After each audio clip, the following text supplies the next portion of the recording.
Hello, interwebs, and welcome to Close Up. I'm your host, Joe. And I'm Justin. We're talking about Christopher Nolan's The Odyssey today. Woohoo!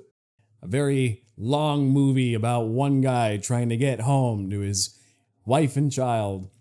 And it took him a very, very long time. 20 years. 20 years. And 2,000 years from the story in Homer's mind to Christopher Nolan's film. Whoa. Homer didn't actually write it. He just wrote it down. You come to Close Up for factual accuracy. Yeah. Get it right. Or Justin's corrections of my factual inaccuracies. So full spoilers, even though it's a 2,000-year-old story. Yeah. I don't know. We could still be spoiling it for people. I mean, even just saying it took him 20 years to get home is a spoiler. Well, that's too bad. It implies he got home. It's in the title that it's a spoiler review. He got home. Yeah. And that's the Odyssey. He was trying to get home and he got home. The end. And it was a good movie. 2 thumbs up. Is that the whole episode? No. It could be. It could be. It really could be, because it could just be it's very, very good and everybody should go see it. The thing about this movie is Christopher Nolan and crew have crafted an almost perfect film, which is an overnight modern classic. It's as good as we are going to rave about. Is it perfect? Once again, no. No, there are some flaws, but, you know. Honestly, if you're watching this and you're like hesitating about going to see it, just go see it. Just go see it and then watch us and then you can watch us talk about it. Yeah, because I think it's... We're not going to make you wait for the definitive ranking. We both liked it. We loved it. Yeah, it was very good. We just had a very long close-up uncut where Justin threw it into his top 10 list of all time. Yeah, that was... He did some soul-searching and realized it was that good. It really is. It's pretty good. Like, that list hasn't been touched in many years, so there was a lot of thinking. He had to really think about that one. I hesitate to call it a masterpiece because it probably is, but I don't want to overhype it for people.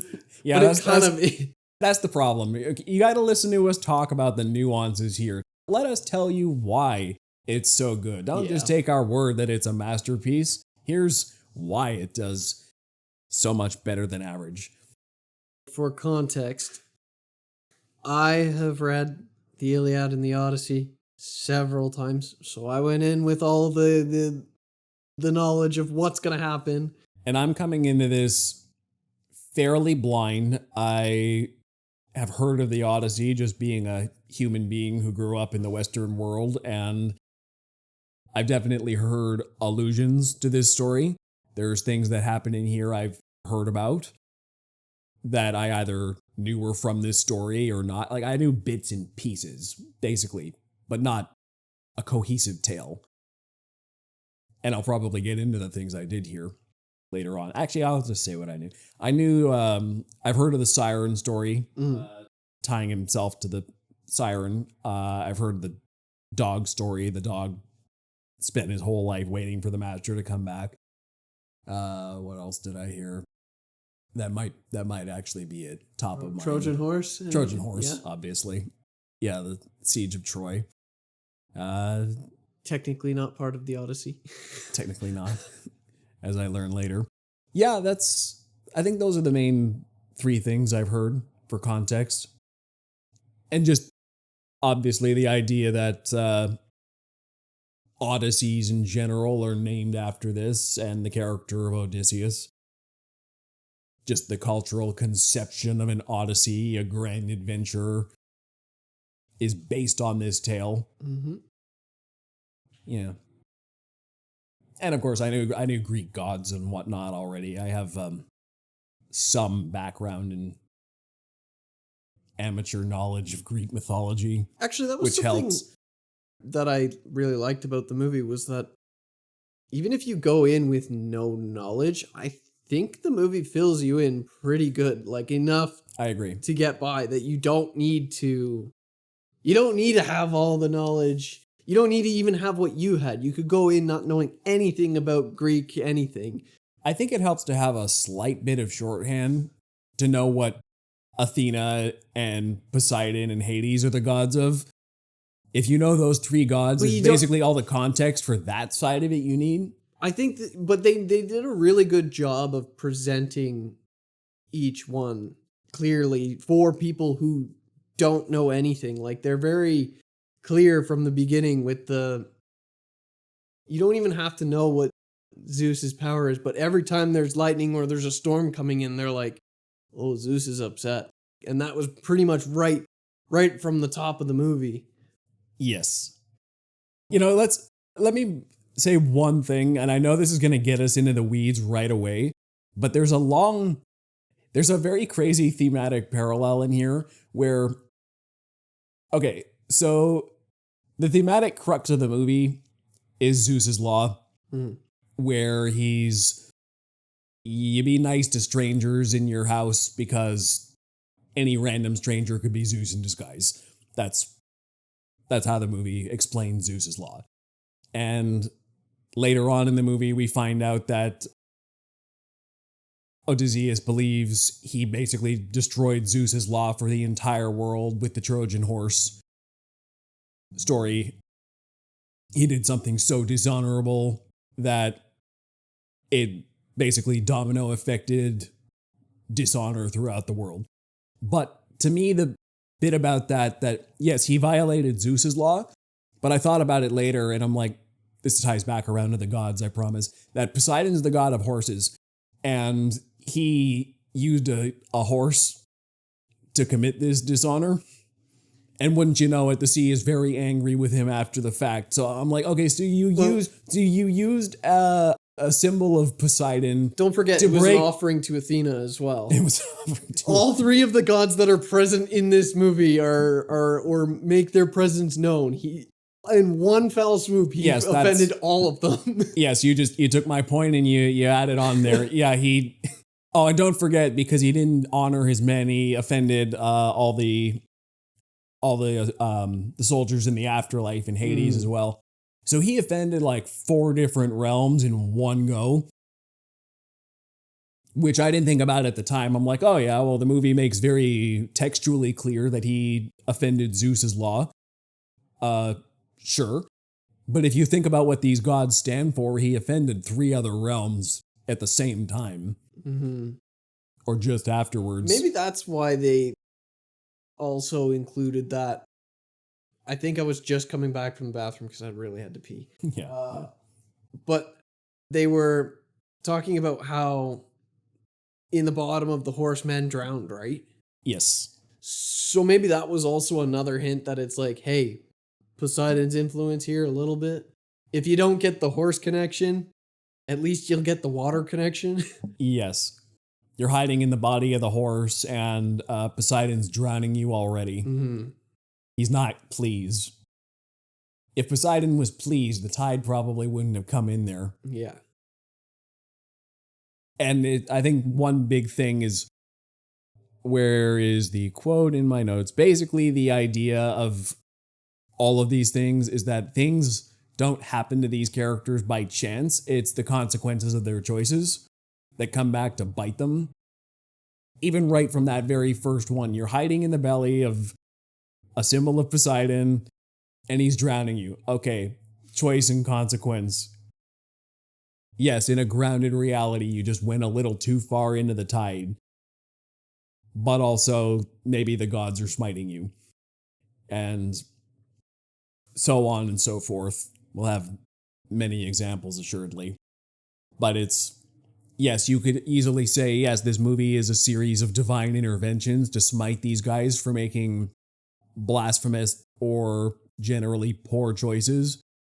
Or also, it's fair game for stumbling in the lands as soldiers, violently butchering animals who don't belong to them, threatening women, destroying entire civilizations as a mode of operation.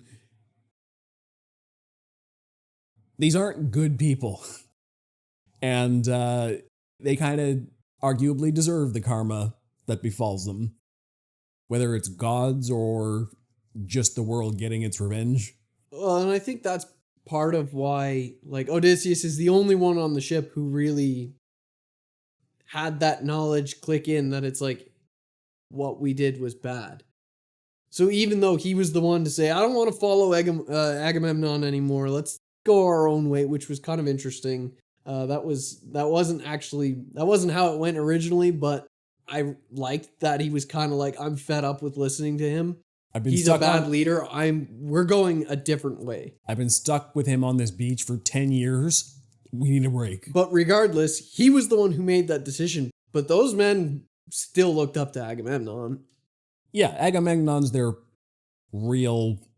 Well, I mean, Odysseus is their king, but Agamemnon's their, I don't know, I guess the king of kings is how it seemed to me. I mean, he was the lead of the war. He was the one who organized basically everything. Mm-hmm. So they all kind of followed him and respected him. Did you look at that armor set? Yeah, exactly. That was so cool. Like, I was actually kind of disappointed that he spoke later. Because I was like, the fact that you couldn't even make out his face. He just walked in the armor, like, he was just imposing to be in the scene. I think one of my favorite shots in the movie is when Odysseus and his crew get the gates of Troy open, and that silhouette's the first thing you see is the gates open. Yeah. You're like, oh, it's going to go down. Holy. Yeah, that was epic. That was, no, that was impressive. But going back to consequences of their actions, you wanted to discuss the Cyclops scene. I think that's a very good example for action and consequence that pretty much carried forth the rest of the movie. Yeah, you're right. It's a pretty good example. They just let themselves into somebody else's house and ate their have cheese. Their way and they ate their cheese. We're gonna slaughter the lambs. It's almost a parallel to what the suitors were doing too. Like, the suitors were technically following the rules, but at the same time, they were taking things that they shouldn't have been. They were taking advantage of the rule. Yeah. They broke Zeus's law because they thought this thing was some barbarian creature who couldn't speak. And it wasn't until later they heard it speaking, and Odysseus at that point said, I think we're past the point of reasoning with it. Yeah. They already knew they messed up. But that scene was so well done. Like, every aspect, like, that scene right there is probably going to be taught in film schools because it demonstrates an extreme level of every part of the craft, basically. Yes, it's a horror scene. It's just so impressive. Like they go into the darkness and then they hear noises from outside and what's that noise coming from around us? Why is the cave shaking? Oh, and then you see these giant arms putting up a barrier in front of the cave and trapping us in darkness. And the guys who are lit by firelight are the first to get swept up, and you can hear them getting crunched in the darkness. And what the heck is out there after us right now? Yeah. Get out from the firelight, the radius. Just stay hidden. And the effects work. I really like the design of the Cyclops just because it was really... It was real? Weird. Like, it was almost like a twisted face. And I was like, okay, that's kind of cool. You didn't have to make it look too much, it didn't go like too fantastical with it by making it look like more of like a freak of nature almost. And yeah, it looked like a giant person with a disfigured face and an eye on his forehead. But so, yeah.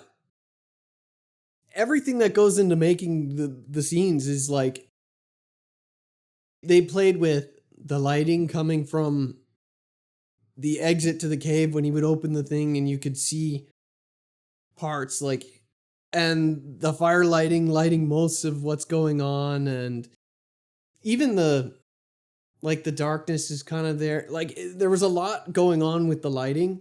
Mm-hmm.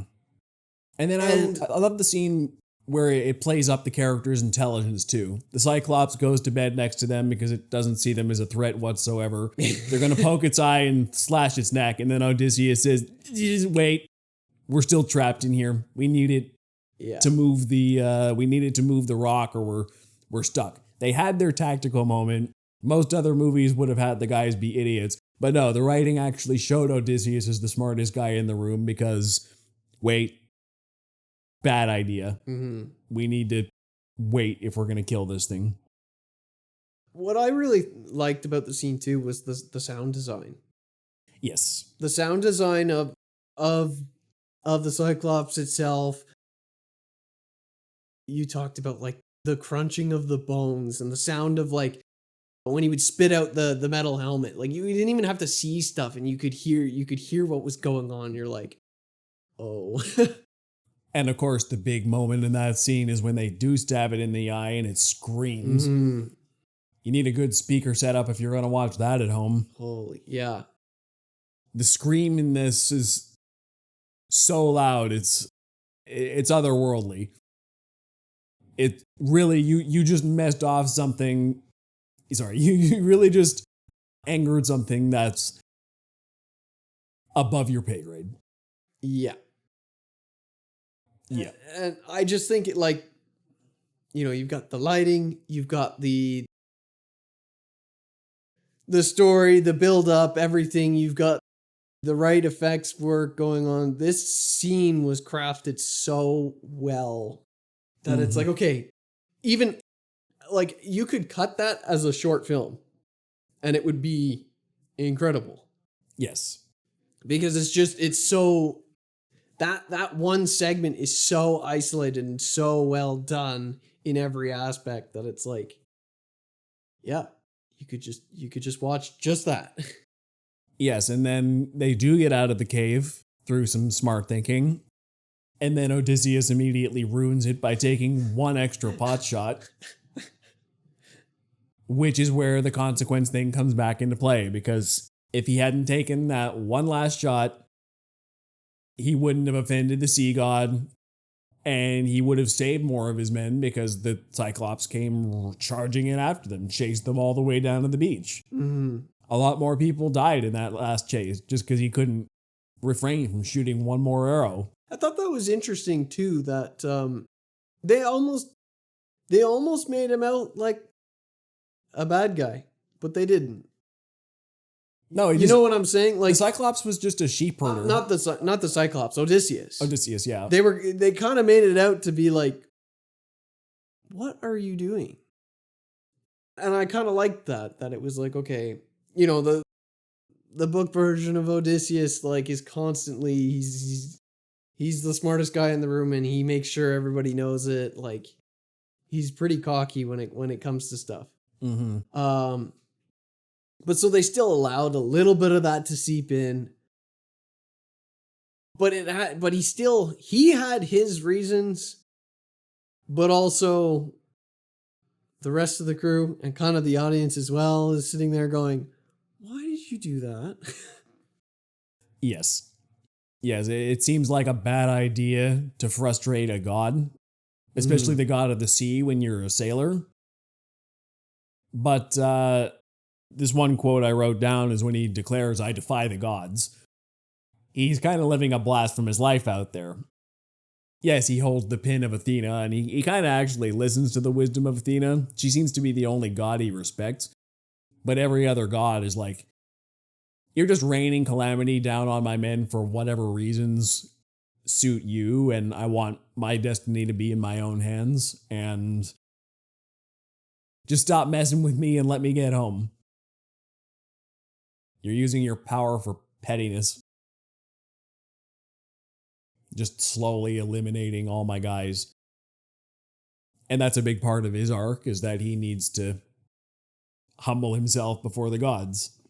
He starts as a very cocky person who says, "Oh yeah, I'm the guy who breached the unbreachable walls of Troy and shot a being made of Poseidon in the eye, and I defy the gods." And okay, that made an extra 10-year journey for him. until in the end, on Calypso's island, he took her. He throws himself to the mercy of the gods, essentially. He went out on a little raft and said, okay, I humble myself before the gods, and that's my penance.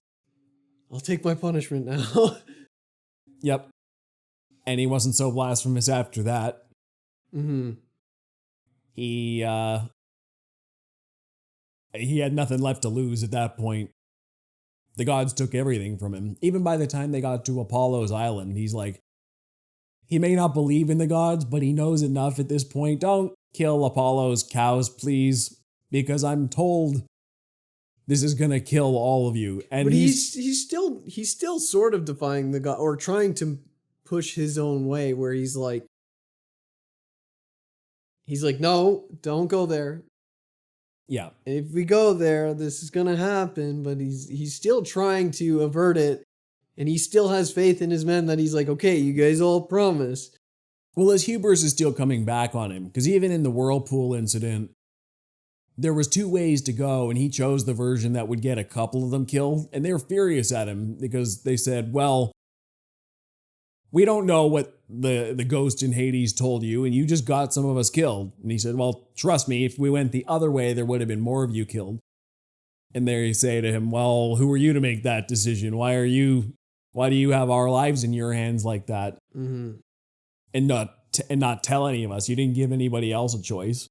But that's just him being a commander at the same time. He knows worse because like he tricked them into it too. Yeah, He's knows. Like, yeah, go through the whirlpool, and they're like, no. He knows whatever he does is gonna get his men killed. Yeah, and he knows it's gonna weigh on him either way. Every decision he makes is going to get people killed. He just has to choose the one he thinks is going to be the best path forward. But see, that's why it all weighs on him, because they wouldn't even be in this position if his own hubris hadn't said, I know best, and I know better than the gods. And that's why they're being punished on this journey in the first place. Mm-hmm. So he has to reconcile, okay, well, I'm the smartest man in the room, and I still know best to keep my guys protected as long as possible. But also, it was my cockiness that got us into this situation. So he only lets himself get humbled when everybody's dead. And the only thing left is to go home. He's got nothing else except to see his wife and son again and clear house because they're all abusing Zeus's law. He's really afraid to go home. That's what the sirens teach him. When he actually listens, they say, okay, well, the thing you fear most is that you actually don't want to go home because you're scared your domino effect got home as well, and you can't face the people who you left abandoned for 20 years and is just leaving your kingdom to rot. So he's got a lot of soul searching to do. And that's why he kind of, in this version, he kind of self-exiles with Calypso. He doesn't really want to remember, because remembering means responsibility, and responsibility means he'll force himself to act, and when he acts, historically there's consequences that go very poorly for everybody else. So in a way, I nearly feel like he's avoiding his wife and child, because going there will probably put them more in danger just being in his orbit. Well, and also, I don't think they really went into this as much.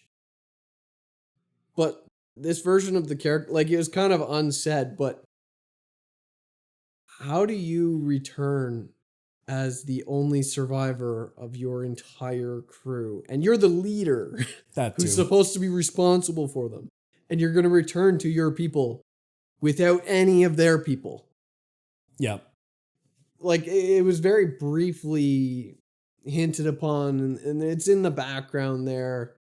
Like, even like when Telemachus is like, yeah, but he's got an army, right? And he's like, no, just me. Oh, what? Yeah, and that kind of shock in the kid's eyes of, oh. He's like, how is that possible? That I would assume in their eyes, and everybody who's in Ithaca, they would assume that either Odysseus is going to return with the remainder of his men from Troy, Mm-hmm. or they're all dead. But Odysseus himself being the only one who returns is not a good look. It's suspicious. But yes, at this point in the story, the only thing he has to do, by the time he decides to go home, the only thing he can do is pay penance for the things he's caused, both by offending the gods and by being away from home for so long and by not giving his soldiers honorable burials. The whole back third of the movie is him trying to atone for all his crimes. When he finally says, okay, well, maybe the choice I can make is atonement. All right, I'm going to sacrifice myself on the raft. Oh, Poseidon let me live. Okay, I'm going to go home. I'm going to clear my house of all these guys abusing Zeus's law because I let them be there for so long because of my poor decision making in the past that set me adrift. And after that, I'm going to go out west with my wife and I'm going to atone for the way I treated my soldiers' bodies and let them rest peacefully in Hades now. I think that was probably one of the best improvements upon the source material. Was something that always bothered me was that Odysseus gets home, he deals with his stuff, and then he's like, okay, I have to go now. And then he leaves. He's like, nothing. I like that this version, he's like, I'm bringing my wife with me. You know, the wife that you were so eager to get home to? Instead of just like, yeah, I'm going to leave on my own and then I'll be back again. I like that as a change, especially with the themes that they really focused on with like his relationship with his wife. Yes. Yeah, but the Odysseus character is very well built. Some very deep themes in there of on a grounded level. There's post-traumatic stress from the war. There's dealing with a increasingly mutinous crew, being the responsibility of a leader who's got all these lives in your hands, and no matter what you do, you're still failing people. And sometimes you have to choose to let them go, specifically. No matter what you do is a failure. There's the guilt, just in general, from his choices in Troy, his being away from his family for so long.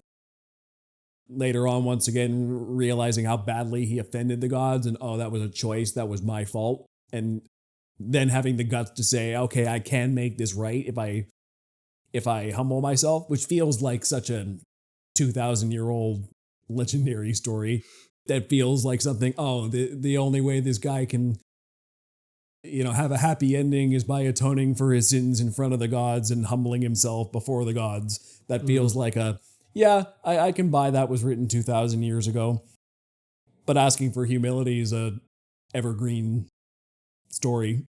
It never hurt anybody to let go of your own ego. So it's still relevant today for that reason. Yeah, he's dealing with a lot of things on a grounded level and also on a, hey, there's gods in this world as well.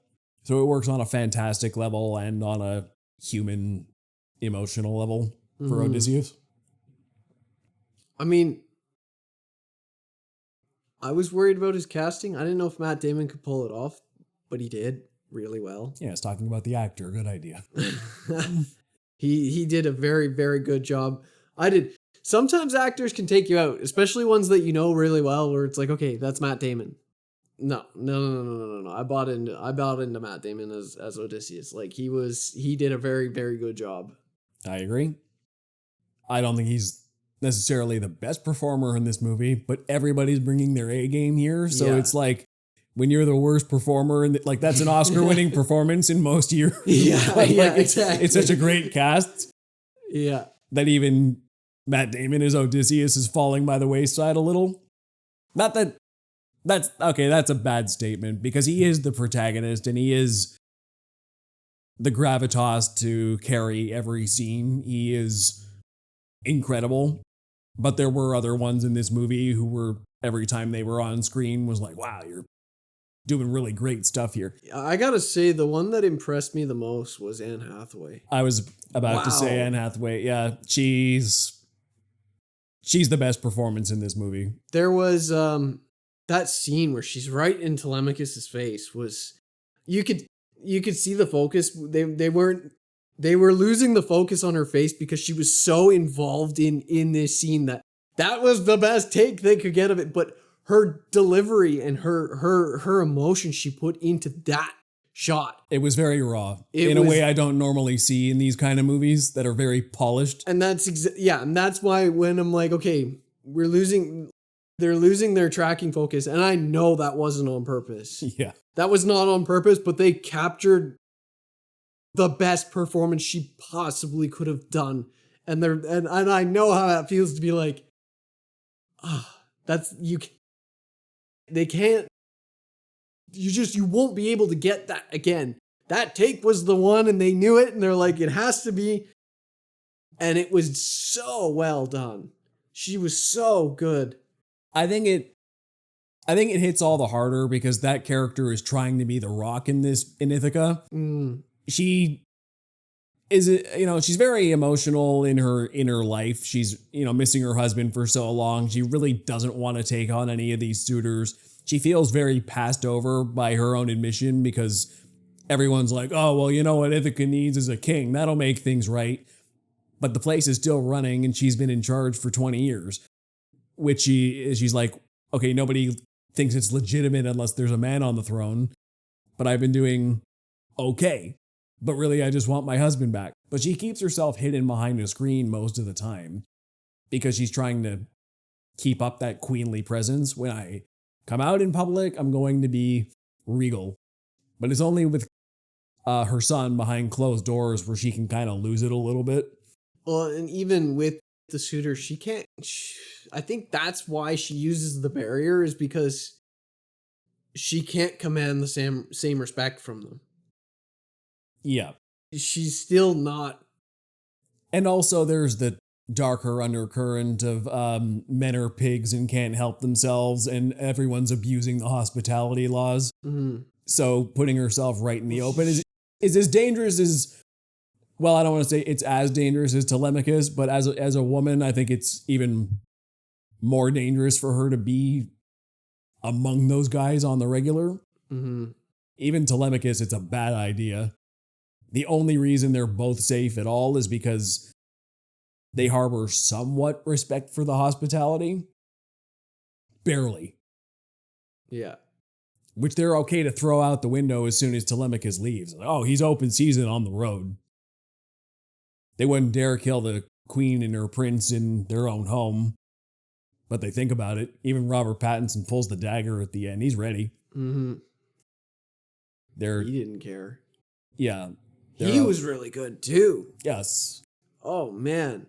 Yes. Oh, he was so slimy. Oh my God. You just wanted him to, you're like, oh, I can't wait till Odysseus gets back and just kills this guy, please. Holy. Yeah, one of the best sequences is when Odysseus throws the I don't remember what they call it, like the raffle whatever, wooden piece. Yeah, when he throws it back in his face and like, yeah, I got something of yours. What? This isn't mine. And I love how he goes around the palace telling everybody, oh yes, Odysseus wanted me in that battle, but yeah. but he preferred I stay here and look after his family. And then we learn the story of, oh wait, he was drafted and then he used his privilege and said, please, little shepherd boy, I'll pay your family to go to war. And then he let the kid's father die a beggar. Yeah. Yeah. Just an absolute despicable person. Yeah, so to get that stick back in his face before he... And that's why I also loved in that final battle with Robert Pattinson is even when that servant is dropping weapons from the top floor. Oh, he doesn't touch any. He doesn't touch any. He's hiding behind the post practically. Yeah, he's cowering in the corner the whole battle while other guys are taking up the fight. I love how he's like trying to give commands that like is already obvious. He's like, yeah, swords. Yeah, get him. every single time. And it's just like, dude, you'd be a terrible he's been this whole time he's trying to be like, yeah, I'm number one, like I'm gonna be the king, I'm obviously the number one choice, and he's trying to pump up his authority and make himself seem big. And then it comes to like, oh, okay, the suitors do kind of look up to him. So he's the only thing that can be considered a leader there, and those are his commands. When an actual battle comes, like things that anybody who has eyes would be like, yeah, obviously. What kind of commands are those, man? Yeah. And it works so well for the character because it's just like even more emphasizing that he's just a spoiled rich brat. Yeah. John Leguizamo was also great. Yes.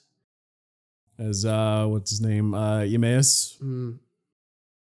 The blind old swordsmith. He was sword master, I guess. Well, he's servant. He's the pig farmer, Joe. Pig farmer. He's the pig farmer. Teaches fencing on the side. Yeah. Raises hunting dogs on the side. He does a lot. He's like Odysseus' man. Yeah. Who's also holding out for Odysseus. He was barely recognizable, and he crushed it. Yeah. Oh, he did so well. It actually caught me off guard when they showed him younger, and then they showed him older, and I'm like, wow, they did a really good job making him look older. Yeah. Different.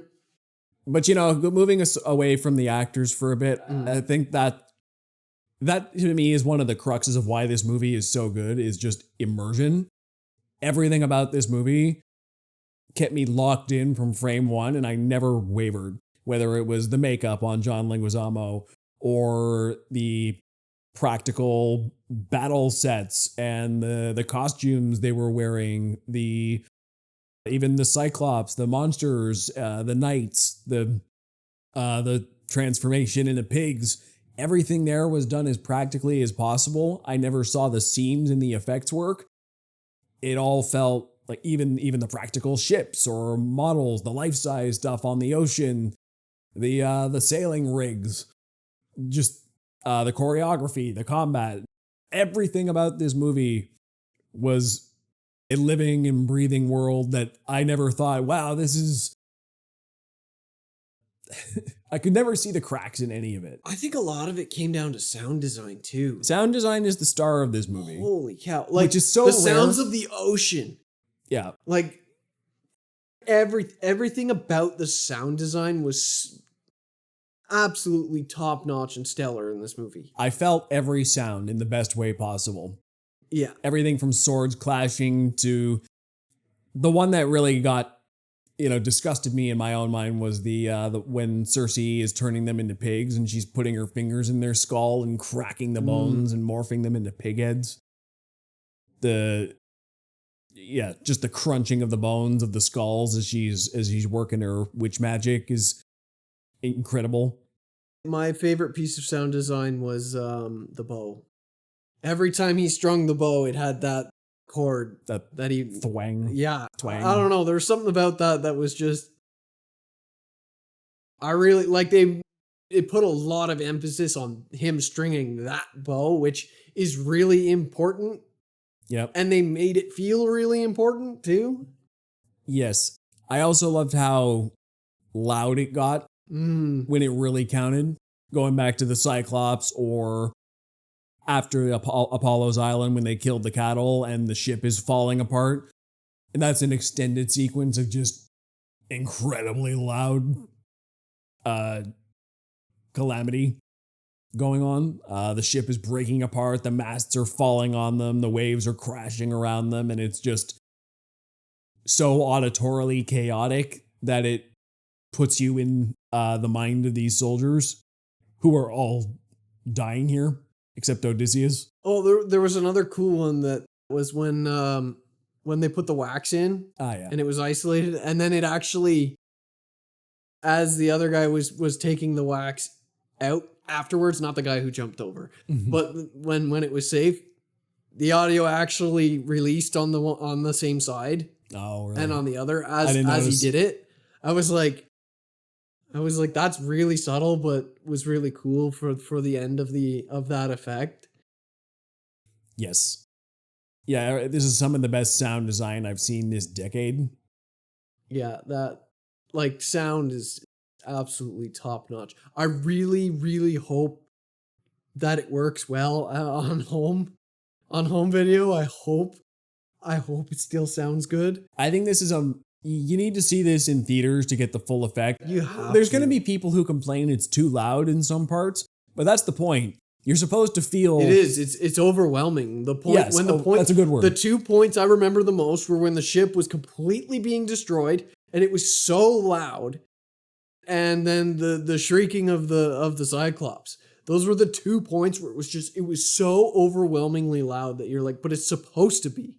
Yes, it doesn't work if it's not. No, it just feels like, doesn't. oh, this is a regular action scene like you see in every other movie, or you should be scared right now. Yeah.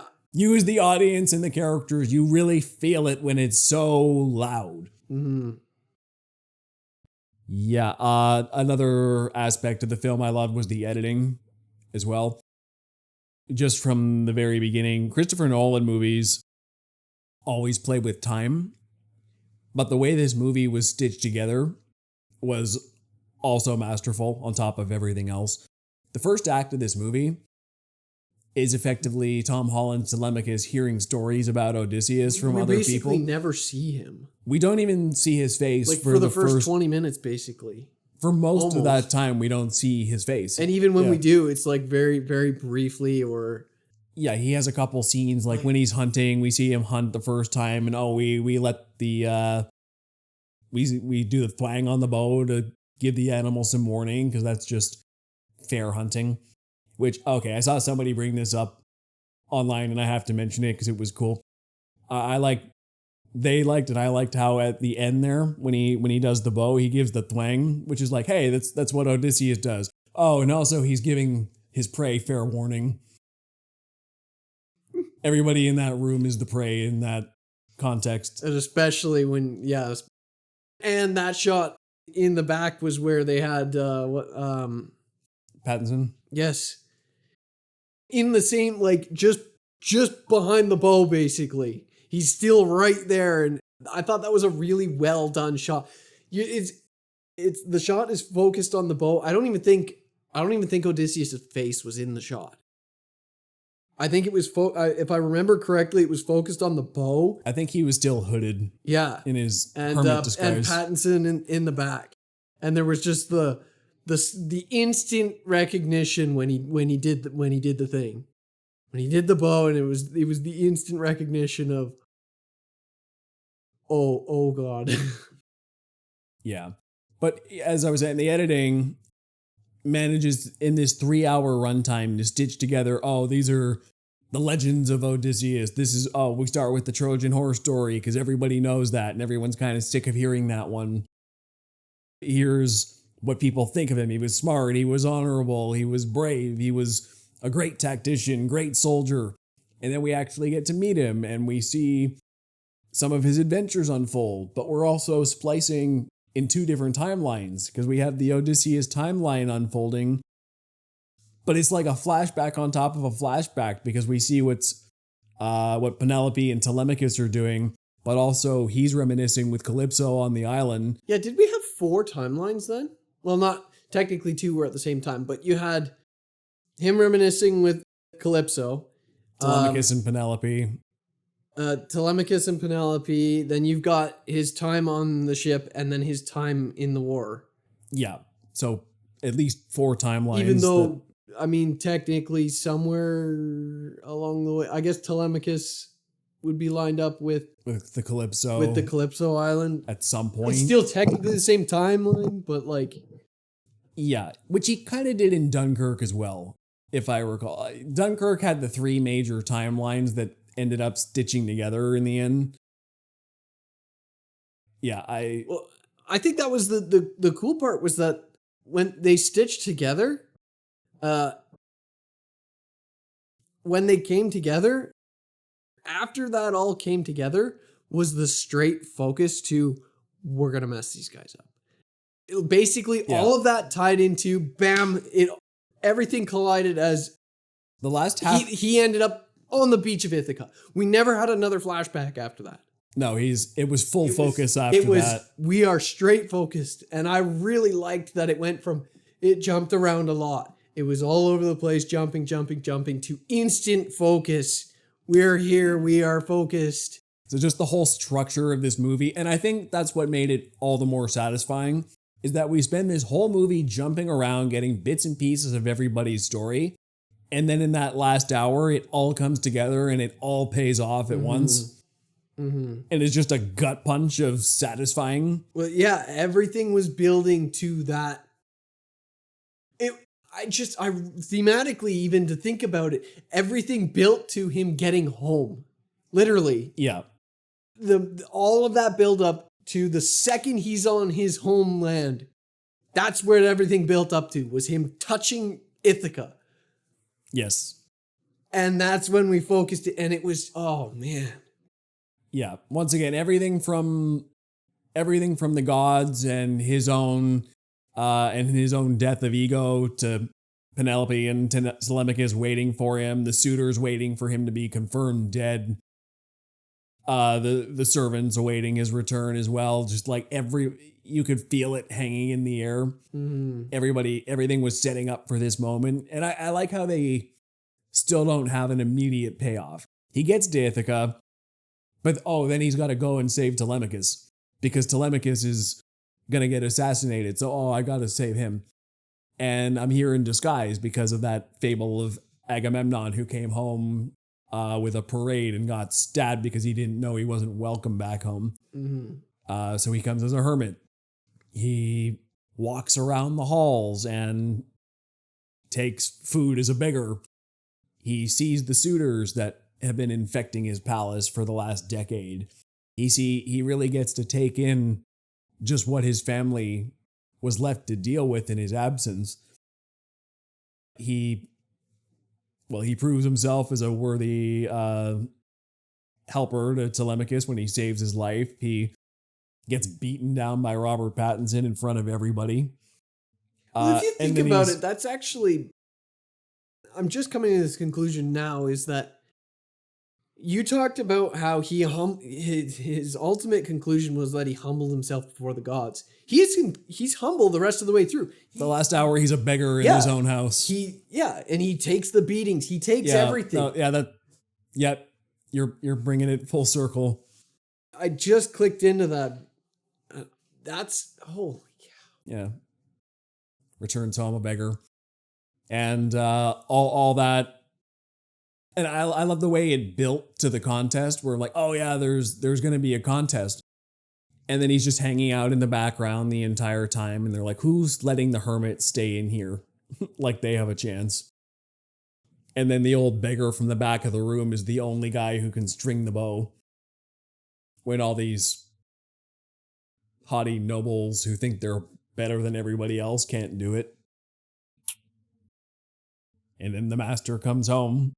And it's kind of that perfect synthesis of, this is Odysseus, the king in beggar's clothing. He kind of reconciles all of his personalities there. Like, so he's in the hermit's clothing. He's wearing leather armor underneath as well. So he's Odysseus, the beggar, soldier, and king all at once in that final scene. So it's everything thematically, costume-wise, makeup-wise, editing. Everything is coming together for once, just that grand payoff. And his relationship with his son as well, Odysseus, the father, husband, family man. It all culminates together in perfection. And something I liked was that when he's working his plan with Telemachus, he basically doesn't...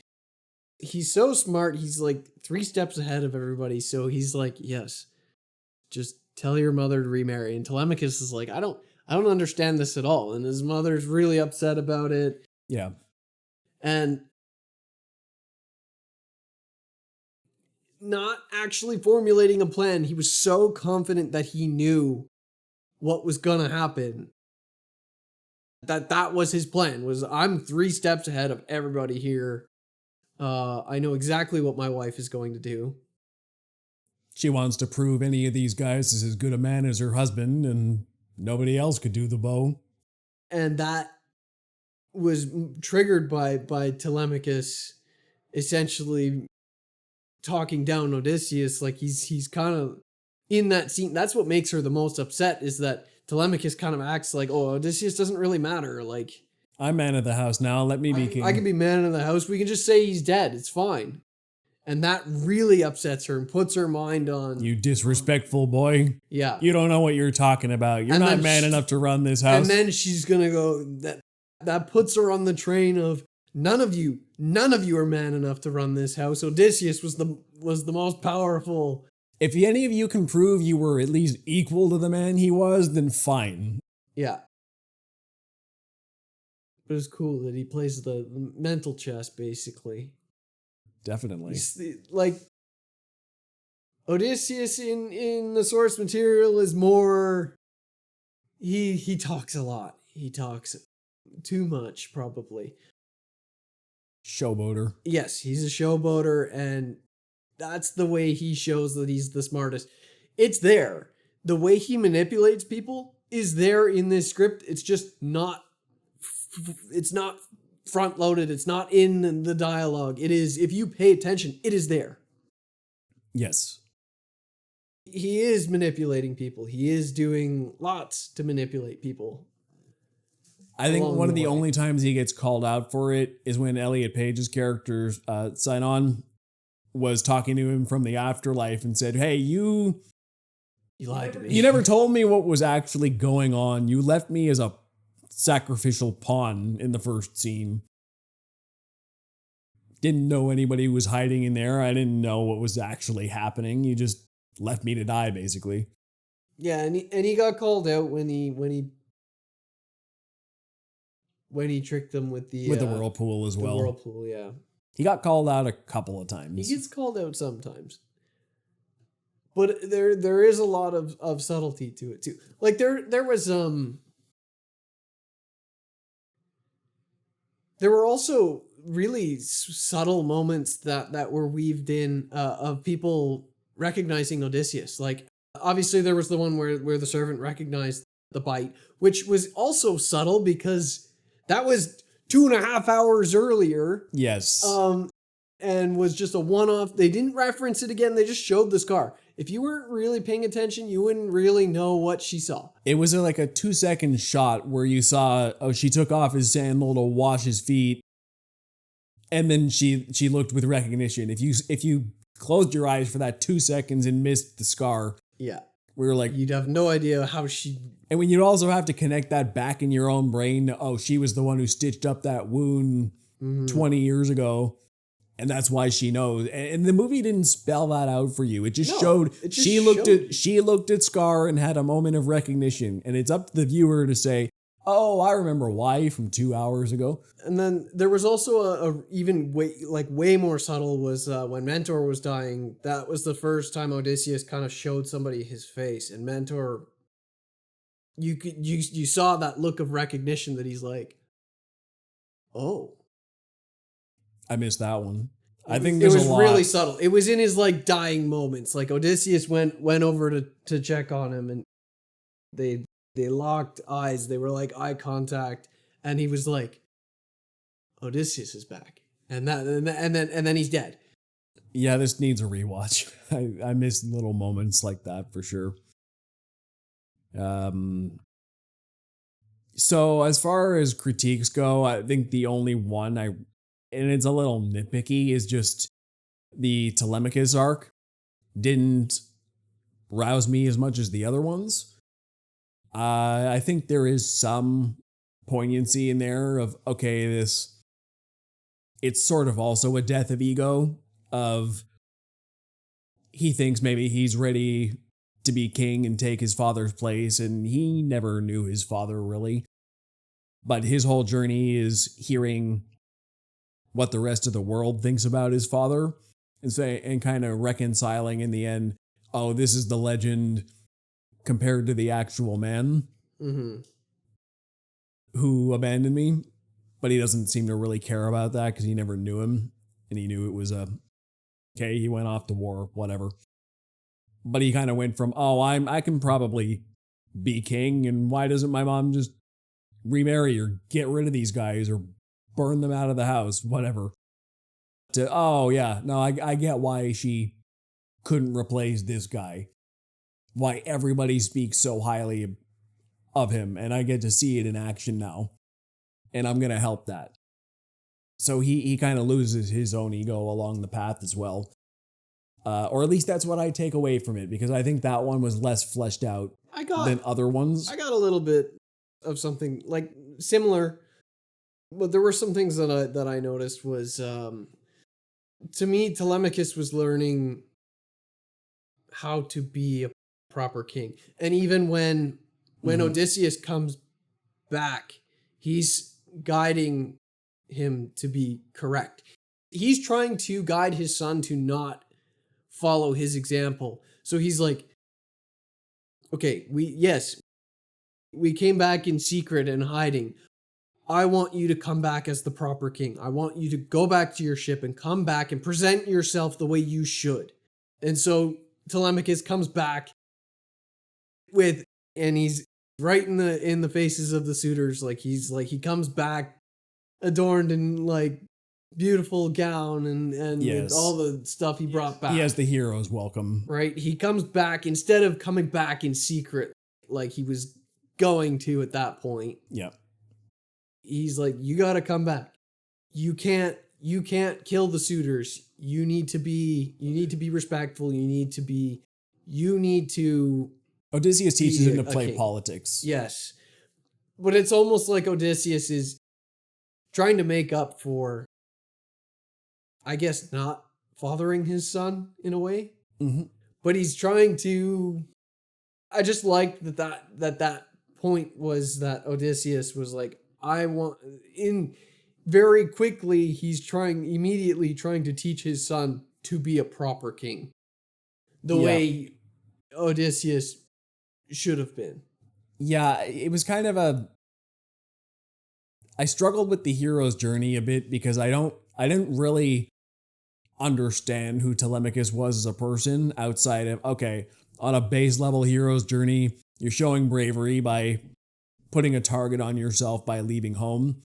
You go see Menelaus and you hear a lot of these stories and you're kind of forming your own worldview. And like you said, he gets taught some kingly behaviors, but I feel like everybody else, I had a far firmer grasp on who they were as a character. But for him, I see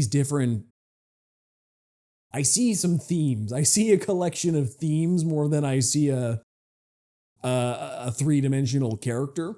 And that's not, Tom Holland was very good in it. I just think the writing for Telemachus is the weakest part. I gotta say, source material wise, Telemachus is pretty weak in source material too. I think they've actually improved upon him. He's more of a vessel for telling the story. I see. In a way. I see. Which, yes, that's, as the audience as well, we're learning about Odysseus through his journey of learning about Odysseus. Mm-hmm. So he's and they definitely important use in that regard for people who don't know any better. I feel like I was going to talk about something else, and now I'm totally different character, different. No, something. Telemachus still may have been. Oh no, I'm blanking. I'm totally blanking. What do you have in mind? Anything else? Well, you talked about your one complaint. My one complaint was that I thought it felt... it started to drag a little bit in the middle. Not that it wasn't entertaining, just that it felt like some of it wasn't necessary. But me knowing the source material, I'm like, you basically covered everything. There's a few things that are missing that I'm kind of glad they didn't do. Like Odysseus's frame tail is not there, which is good. They skipped a little bit of things, But otherwise, they covered pretty much the majority of everything, at least the main parts. And I was pretty impressed with that. But still, as a movie, I just think it just dragged just a bit in the middle. If they took out one sequence, it probably would have shortened it up. But at the same time, there was still so much going on. And it was so entertaining. And it was so well done. I feel like if you were going to chop one, maybe this is my ignorance talking, but I feel like every other sequence I can find some thematic meaning to or furthering Odysseus' character development, except for those giants. Yeah. That's the giants, I'm like, that's the only other instance of, okay, we just saw this with the Cyclops. He got in over his mind and something bigger than him and his guys can handle chased him off the island. And I didn't see any more growth from the character there. I didn't see any like, oh, this was a puzzle, or this was something he could outsmart, or something he got introspective knowledge about himself or his mission or his guys on. It just felt like we got to the island, saw something scary, had some action scene, and then left. Yeah. That was probably the one that if you had to take one out to clean up time, that would be the one. Every other one, I think the only thing it added was obviously it cleaned up his crew a bit, and also drove really hard the desperation. Like when they go to the Cyclops Island, they're not even really that desperate. They're like, oh, hey, this is good. We'll get some sheep. All right. They just get screwed, right? Yeah. Or well, they got overconfident. They bring their own downfall on themselves. Yes. But still, they're not really that stressed at that point. They're like, oh, sweet, we found an island. Perfect. See, I told you we'd find an island. By the time they get to the giant one, they're like, okay, we're a little bit stressed here. And that puts the crew really on edge to set them up for Cersei's scene. Yes. I think that's the only thing it did.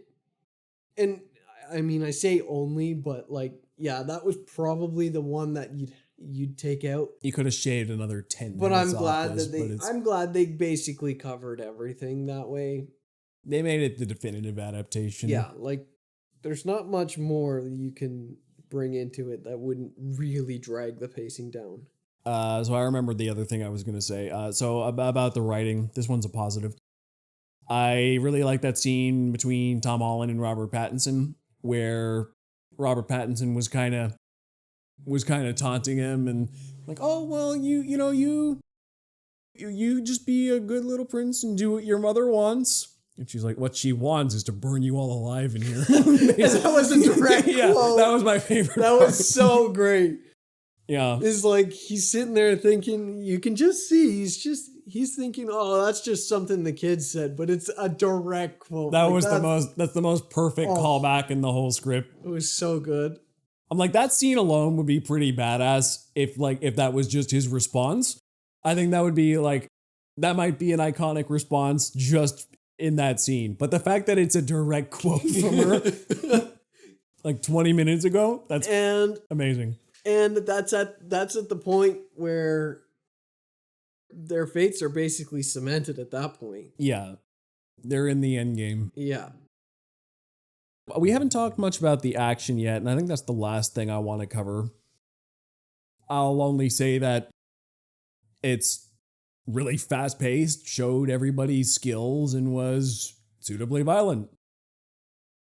My favorite part about the filmmaking for the action is the way Nolan puts you mostly in perspective shots. Mm-hmm. Most of the camera is close, level to the eye of the average height of the soldiers, and you're following the battles with them, basically, right next to them as they're jumping in and out of the boats and wading through the waters in the forest and getting clobbered by cyclopses and knights, and you're on the ground with them most of the time. Odysseus specifically, but it's mostly ground level. They didn't really give you a heck of a lot of establishing shots or seeing the armies in a really wide take. No, yeah. Most of it is like a cameraman on the ground. That's true, and they kept that eye level for a lot of things too, because like there's a lot of things that are bigger than them, including like Agamemnon. Yeah. When you're at that average height and then you've got big Agamemnon coming through, every shot of him is like this. It's pointed up. Yes. And it's not that they've changed the camera angle to point up. It's literally that he's walked up to somebody when we are at the height level, yeah. We're already at that level, so it makes him big and intimidating when he comes through. Yes. Which was really cool. I 100% agree that framing choice made all the mythical elements feel even more grand than they would have been. Mm-hmm. Otherwise, if you filmed it a different way. This is weird for these characters and it's weird for our world, but it makes it feel like what if a real person happened upon these things. And that's sort of the context for the story too, because a lot of people know Greek mythology and they're like, okay, yeah, Hercules fought monsters and there's all sorts of monsters. When it gets to the Trojan War, there's no monsters. Achilles is like known as the last Greek hero, and he never fights any monsters. There aren't really monsters at this point in the timeline. The monsters are pretty much stories or far away, or you don't really know. So for the context, Odysseus and his men running into weird stuff like this is extremely weird. That would be like us going into the woods and finding Bigfoot. We're like, oh, okay. Heard about this. I've heard about this, but like I was pretty sure that this was just made up. Yeah. And then Bigfoot rips your head off, and then you run away back into your boat. Yeah. Back to the ship. Yeah. Last thing I'll say, and I won't even get too far into it, but the controversies about this movie were stupid. It set people against it right away, and I'm on Camp Nolan when he said, watch the movie. Don't. People are going to talk before they see it, but the only definitive answers are in the movie. I mean, it made me laugh that like so many people were upset about Elliot Page, and then it was like the first 30, it's like, okay, I'm like, oh, this isn't going to go well for those people because Elliot Page is the first character you see, and he's dead. Right away. Okay. Yeah. That was quick. It kind of made me laugh because I'm like, haters gonna show, yeah. Like, are they gonna show back up? I don't know. What are the haters gonna say about this? I thought that was a little amusing. That so much of the online vitriol revolved around Elliot Page's casting and over and done with in scene 1. And it was wrong. Yeah. Yeah, Elliot Page is playing Achilles. Well, Achilles too. is supposed to be like a manly man, and no, Wasn't even Achilles. You were playing the weak little farmer boy. So overblown. Forget it. Like, the controversies weren't even controversial in the movie. What people were mad about worked perfectly well within the movie, or wasn't even what people thought it was, or just ridiculous. Just watch the movie instead of complaining about it. I don't want to hear complaints unless you've actually seen the movie. Yeah, I see too much of that online. It's really annoying. I'm like, yeah, don't complain about what you think it's going to be. Like, I get it. I get the complaints. I'm kind of like, could they have cast differently? Yeah, it was an option.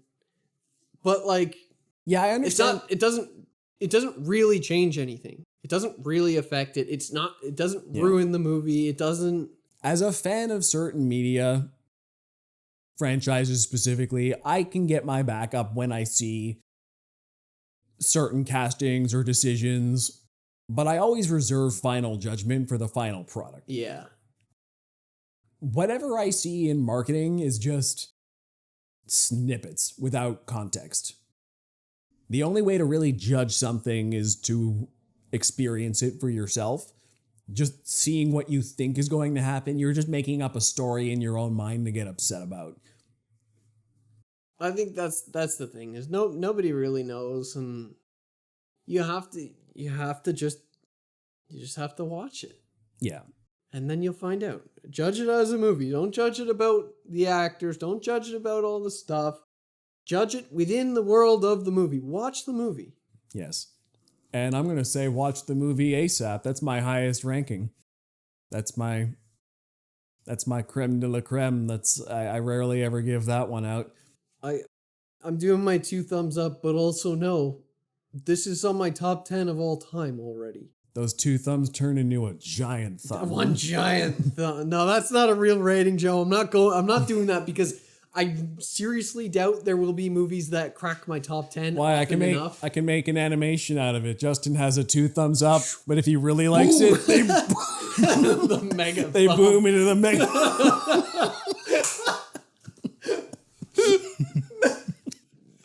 This is a mega thumb movie. Only if you do poor CGI for it, Joe.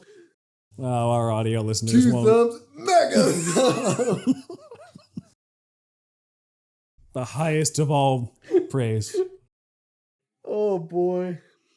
But really, I mean, there's so little to dislike about this movie. It's got excellent cast. It's so immersive.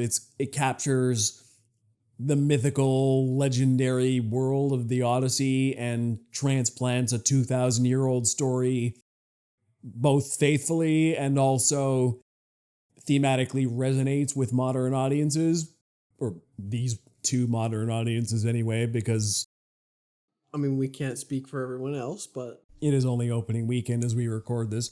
But for my money, it rang true to the world. The characters, their struggles, they felt relatable to me. I took a lot away from this movie. Justin and I had like an hour-long theological, spiritual discussion after the movie that it prompted. And then we had more discussion the next day, and now we're talking about it now, and we're still figuring new things out. There's a lot to unpack here, and it's resonant. Even if you can't logically explain your feelings away, it makes me feel, which movies aren't. Like, it's both intellectual and on an emotional level. It's very great, and everything about it is just is so well made on a technical level. The music, the action, the camera work, the blocking, the sound design, as I said, is my favorite part. The acting, just what's not to love. One little touch on the controversies and the changes from the original source material and stuff like that. Remember, that is in the history of the story. When it was a verbal story, it was orally told, things changed over every different variation. There were many different variations and things were slightly different. This is just like that. It's another variation of the same story being told. So I don't think anybody should be upset if anything's a little bit different or a little bit changed or a little bit mixed up, because it's a living tale. It's a living tale. That was always the history of it. Just because one guy who knew how to write wrote it down. Yeah, I mean, that doesn't have to be the definitive version. It was 2,000 years ago. It's okay to be a little bit different. Yeah. Like, it doesn't, like, the story's floated around for so long and then was written down, and then it's like, what? So that's the cemented version for 2,000 years? Okay. And it can never change ever again. Yeah, especially when it comes from an oral tradition that belongs to the people. Homer just took his version and codified his telling of the story, which is the most famous one, but it belongs to everybody and everybody can have their take on it. That's why I actually really like that that things were emphasized a little different and a little bit, it was changed a little bit, and it made it better to me. It made it more appealing to me. Because as we talked about as we left the theater, you thought that it simultaneously took everything that you knew and loved from the adaptation and also found or explained a little bit more depth to it. Mm. It deepened what was already there. Yeah, it added to the characters. It deepened it. It made it more, especially, like, you could say that if, I think the thing is that you've taken the characters and they've not been modernized, but they've been deepened with. They've been humanized instead. They've been brought down from legend and turned into a human story that still has gods in it. They added, yes, some of the things that were added might feel more modern, might feel out of place. If you told this story to a Greek at the time Homer's writing his thing, they wouldn't get it probably. They wouldn't really understand some of the modern stuff. But they haven't taken anything away. All they've done is add more depth that we understand. Culturally, we understand. Mm-hmm. And if you think about it, the story of the Odyssey does not include the Trojan horse. That's not part of it. The sacking of Troy is not part of it. Agamemnon's death is not part of it. I'm sure there's a couple other things I'm forgetting that's not actually part of the Odyssey because culturally at the time, it's the same as in the movie. They've all heard the story of the Trojan horse. Everyone knew the story of the Trojan horse. When you have the Iliad and the Odyssey. It's like, okay, let's use a modern example. It's like doing a new Spider-Man movie and putting the death of Uncle Ben in there again. Yes. It's like, yeah, we all know this part. It doesn't need to be shown again. It's just funny that it's like, okay, Homer wrote down the Iliad and the Odyssey. Okay, if you read them back to back, there's a giant gap in the middle where that is the Trojan horse and the sacking of Troy and the death of Achilles. None of that is in the Iliad or the Odyssey. There's just this gap in between because those stories were so well known that culturally they didn't need it. So in our version, culturally we needed it. We needed a bit more context. We needed to see it.